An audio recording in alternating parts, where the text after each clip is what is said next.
নমস্কার, আপনাদের সকলকে স্বাগত জানাই কানহা বাংলা ইউটিউব চ্যানেলে। ভক্তগণ, আজকে আমাদের আলোচ্য বিষয় হলো হরিনাম করলে মানব জীবন সুখ সমৃদ্ধিতে ভরে যেতে চলেছে। কোনো মানুষ যখন হরিনাম করে তখন সে বুঝতে পারে তার জীবনে কি কি শুভ জিনিস হতে চলেছে, কি কি ভালো জিনিস ঘটছে। প্রথম যখন সে হরিনাম করে তখন তার মাথায় অনেক রকমের কুচিন্তা আসে। সে চোখ বন্ধ করে যখন হরিনাম করতে লাগে তখন তার সামনে অনেক কিছু খারাপ খারাপ জিনিস সে বুঝতে পারে, সে অনুভব করতে পারে, তার সামনে সেগুলি ছবির মতো চলে আসে। সে অবশ্যই বৈকুণ্ঠ ধাম লাভ করে। যে ব্যক্তি নিরন্তর হরিনাম করে তার জীবন একটি কৃমি লাফাচ্ছে। নারদ মুনি সেই কৃমির কাছে গিয়ে জিজ্ঞাসা করলেন, আচ্ছা, হরিনাম করলে কি ফল লাভ হয়? সঙ্গে সঙ্গে কৃমিটি মারা গেল। নারদ মুনি ভাবলেন, আমার কারণে হয়তো কৃমিটি মারা গেল। তিনি আবার বৈকুণ্ঠ লোকে ফিরে গেলেন। ফিরে গিয়ে সব কথা জানালেন তার আরাধ্য দেবতা ভগবান শ্রী বিষ্ণুকে। ভগবান শ্রী বিষ্ণু সব কথা শুনে বললেন, তুমি পূর্ব দিকে বরাবর চলে যাও, দেখবে একটা গরু বাছুর হয়েছে, তাকে এই প্রশ্নটি করবে। নারদ মুনি তখন নারায়ণের কথা শুনে যথারীতি পূর্ব দিক বরাবর গেলেন। দেখতে পেলেন সত্যি সেখানে একটি ছোট্ট বাছুর হয়েছে। নারদ মুনি সেই বাছুরটিকে জিজ্ঞাসা করলেন, আচ্ছা, হরিনাম করলে কি ফল লাভ হয়? এই কথা শোনার পর সাথে সাথেই বাছুরটি মারা গেল। ভয় পেয়ে গেলেন নারদ মুনি। মনে মনে বললেন, আমি শেষে কিনা গোহত্যার কারণে অপরাধী হলাম।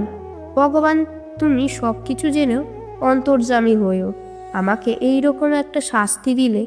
তিনি তাড়াতাড়ি বৈকুণ্ঠে গেলেন এবং সেখানে ভগবান শ্রী বিষ্ণুর সামনে উপস্থিত হলেন।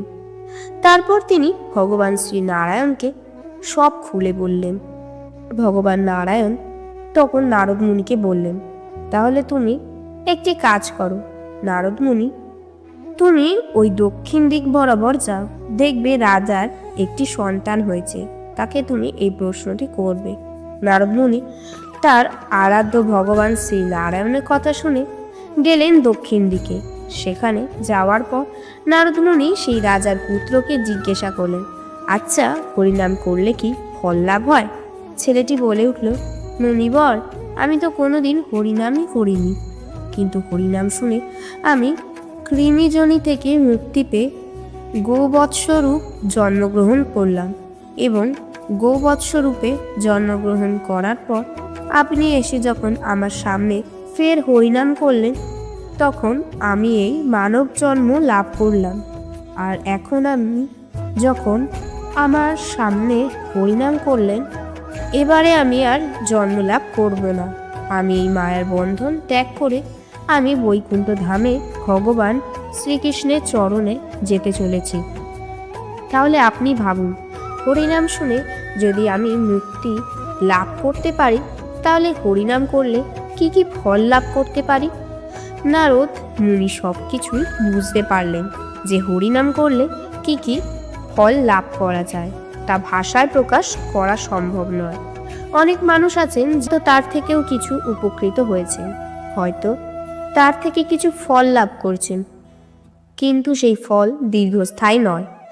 কোনো মানুষ যখন সব কিছু থেকে হেরে গিয়ে, সব কিছু থেকে বঞ্চিত হয়ে যখন সে ভগবানের সান্নিধ্যে আসে, ভগবানের চরণ আশ্রয় করে এবং সে যখন হরিনাম শুরু করে, তখন তার জীবনে আস্তে আস্তে বিভিন্ন লক্ষণ দেখা যায়। সেই লক্ষণগুলি হলো, 1, হরিনাম করলে আমাদের এই জাগতিক জগৎ থেকে উঠতে থাকে, তখন তার মধ্য থেকে কাম, ক্রোধ, লোভ এইগুলি আর থাকে না। আমরা জানি যে যে কোনো আমাকে ধোঁকা দিয়েছে, আমাকে ছেড়ে চলে গেছে, সেই মানুষ যদি তখন ভগবান শ্রীকৃষ্ণের শরণাপন্ন হন এবং সে যদি হরিনাম করেন, তখন অবশ্যই তার জীবনে আর কোনো দুঃখ, যন্ত্রণা, বেদনা আর কিছুই থাকবে না।